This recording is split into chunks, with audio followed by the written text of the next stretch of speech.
Hi, everybody, and welcome to another exciting adventure in podcasting, talking about the world of kid lit, picture books, as well as I believe I'm going to mention a middle grades title as well. So glad to be talking with author Andrea Wang. Andrea, welcome to the pod, and thank you for joining. Thank you so much for having me on, Jason. My pleasure. My pleasure. Thank you for saying yes. I appreciate your work. And as I was sharing with you, I believe I came across your work a few years ago just in working on building literacy for young children and some courses that I was doing at that time. I think Watercress was the first book Mhm. of yours that I encountered. But since then, you have Luli in the Language of Tea. You Yes, also have Magic Ramen before yes. that Mhm. and then Many Meanings of Meilan.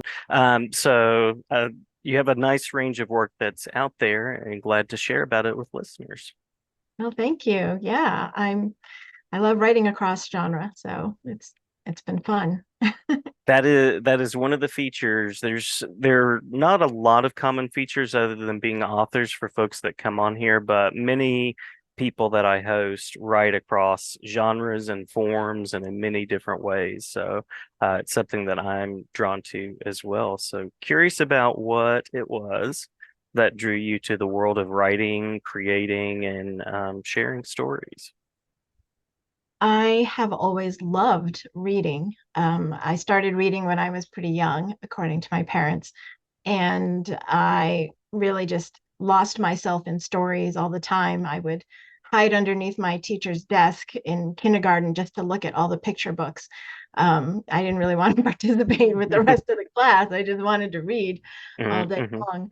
And I think it was a very natural segue to wanting to write my own stories. And I actually have a handmade book from when I was 9. And I wrote in the back my first author bio, and it says that I wanted to become a writer when I grew up. And so I've had that dream for a long time. I kind of stepped away from it for a while because my parents were not particularly supportive of a non-stable or unstable career. mm-hmm, Um, mm-hmm. and I was a scientist for a while, and then I came back to it later after I had my kids. And I think it was reading to my children those picture books, every day that just I fell in love with that format and wanted to try my hand at it. Love it, love it. And you're the second author that I've talked to recently that has a background in some kind of technology, science, Mhm. engineering, or math background that has then gone on into authoring. The other one was Rebecca E.F. Barone. So that's a lovely connection as well, moving from the world of sciences into the world of sharing stories. Yeah, there are actually a lot of us who Yeah, used yeah. to have jobs in STEM fields that have become authors. Love it. Love it. So with that in mind of becoming an author and writing for young people, I'm curious about what you've learned on that journey as you've written for young people. Oh, wow. I've learned so much, not just about craft. I've definitely learned a lot about craft just practicing. I went back to school at 40 and got my MFA in creative writing for young people. But I've learned a lot about myself as well, I think, Hmm, hmm, and that the stories that I seem to gravitate towards are also the ones I'm really scared to tell. hmm, And I feel like where I am right now is I've learned to try and lean into my vulnerabilities while I'm writing for children and just to write something that's just very emotionally honest. hmm. Yeah, you know, one of the really nice outcomes that I found of being a teacher, uncomfortable outcome, but very nice, is being vulnerable. So it's interesting Yeah. that it also carries across to the authoring and sharing stories side. Oh, absolutely. I Yeah. mean, in Watercress, I pretty much bared my soul. I didn't really Hmm, hmm. expect it to be a picture book because it was so raw, but I think that's really what resonated with people. Yeah, yeah, I love that. And um, so as you've worked with young people and they've resonated with your work, has there been an experience that you can point to or a set of experiences with young readers, either um, through an exchange from a distance or at an author visit or anything like that that's really stood out to you so far in the journey? Oh, absolutely. It's been amazing to hear from so many people about their reactions to watercress, and Mm-hmm. they email me and tell me stories of how they used to have to go foraging for food when they were young, or the embarrassing things that their parents made them do as well. I think one particular instance actually was a tweet by a teacher who had read the book to her second grade class, and afterwards one of the students came up to her and said, "This is a life lessons book. Hmm. Be Hmm. thankful for what you have and be proud of who you are." And I was like, wow, the 7-year-old has Hmm. just figured it all out. And it's taken me, 40 years to figure that out.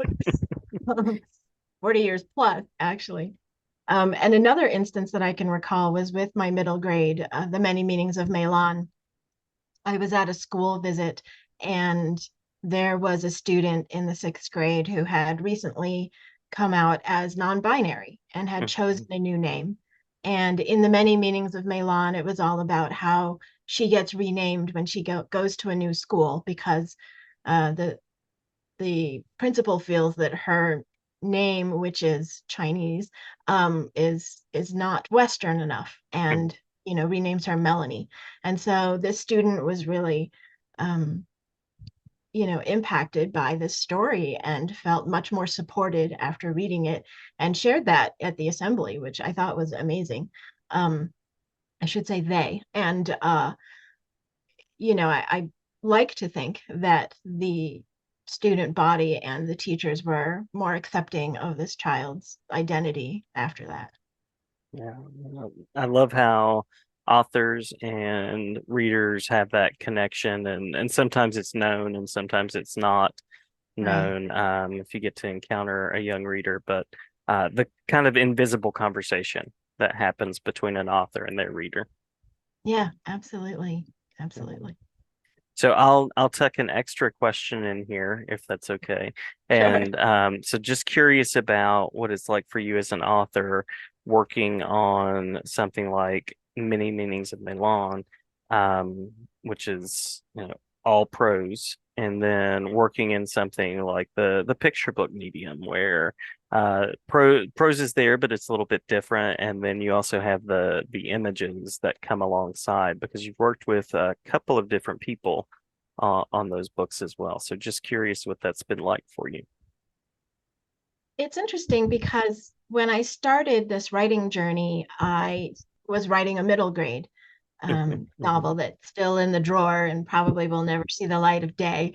But I grew frustrated with it, working on it for many years. That first book is always such a learning experience, and I didn't know what I was doing at some most of the time. But I felt like, oh, I'll write a picture book. It'll be so short and finite, and I'll be able to finish this quickly. Hmm. Hmm. Of course, the shorter it is, the more the words matter. And, it took me just as long to figure out how to write a picture book as it did for a middle grade novel. But I do really just love both formats. There's something really magical about how the artwork in a picture book elevates my text Hmm. and vice Hmm. versa. Um, Watercress wouldn't be what it is without the artwork. And Jason Chin is the illustrator, and he was just able to capture so much nuance of, internal feeling and, the thoughts of the main character. Hmm. Um, Writing picture books requires, you know, it's very careful attention to how it sounds when it's read aloud, because it's meant to be read aloud to younger readers, and um, whether there's enough, I don't want to say interest, but enough there in the book so that they want to read it over and over. Hmm. Uh, Hmm. and it definitely took me a long time to figure out what not to include in a picture book and what to leave up to the illustrator, and to have to let go of certain details maybe I've had in my head for a long time. um, and to leave that up to someone else. But in middle grade novels, I think the world building is just so fun. I get Mm-hmm. to write all the words that I can't write in a picture book because I don't have the art to rely on. And that's just been great to sort of develop settings and have a lot more dialogue. So both forms are great. They both work different parts of my brain, I think.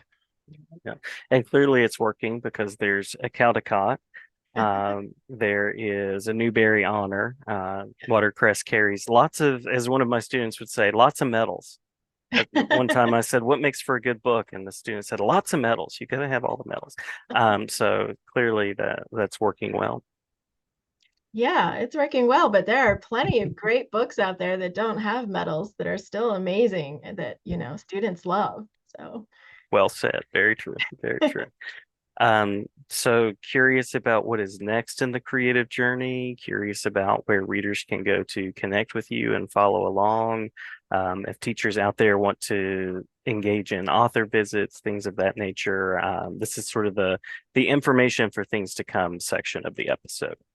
okay. So I have my next standalone middle grade novel coming out. It's called Summer at Squee, Love and it, it's love it. set in a Chinese cultural heritage camp. And it's based on one that my kids went to and that I volunteered at and helped organize for many years back in the New England area. And that comes out in March 2024. And I have a picture book in the works. I'm not quite sure when it's coming out because the artist is still, deep in his process. That is called Worthy, the Brave and Capable Life of Joseph Pierce. It is Mm, about a Chinese American man who fought in the American Civil War. And we don't often hear about the people of color who fought in the American Civil War. mhm, mhm. Um, and, I'm, aside from that, usually working on at least one novel and one picture book manuscript. Nothing right now that I can talk about. Things are in development. In Um, development. And people can find out more about me at my website, which is andreawang.com. And I have, all my books on there and buy links and stuff like that. So, yeah. Fantastic, fantastic. Looking forward to the work to come. And I love how you weave in history, whether it's personal history or national history into picture books. And I'll also say with Luli and the Language of Tea, this idea of building community, of what it's like to be a student who comes into a space where they don't understand the language that's being spoken, and how those community aspects can be built. Just sending love for that work as well, because I think it's a great book for teachers to check out and consider. And yeah, recommending your work for the future as well. Thank you so much. Yeah, Yeah, it really was yeah, a joy to write. yeah, yeah. It's a joy to read as well. Yeah. Did we miss anything in the talk through that you'd like to mention? No, I don't think so. I'm Uh, just really happy to be here, and I want to thank you for helping me share about my books. Yeah, my pleasure, my pleasure. And loving the book stack behind you as well. Yeah, Um, loving that as well. that's Um, fun over here. yes, yeah. Yeah, that's my recent book haul. There are a lot, Yeah, but every chance I get, I go to a book event and get books signed to give to people. So, and love it. this is original artwork from Jason that was in Watercress. Oh, that's awesome. That is so awesome. Love Yeah. it. You have a lovely creative space to Oh, explore yeah. stories as well. Yeah. Well, always glad to share about your work and always glad to feature you. And thank you, Andrea, for coming on and talking with me for a few minutes. Thank you so much.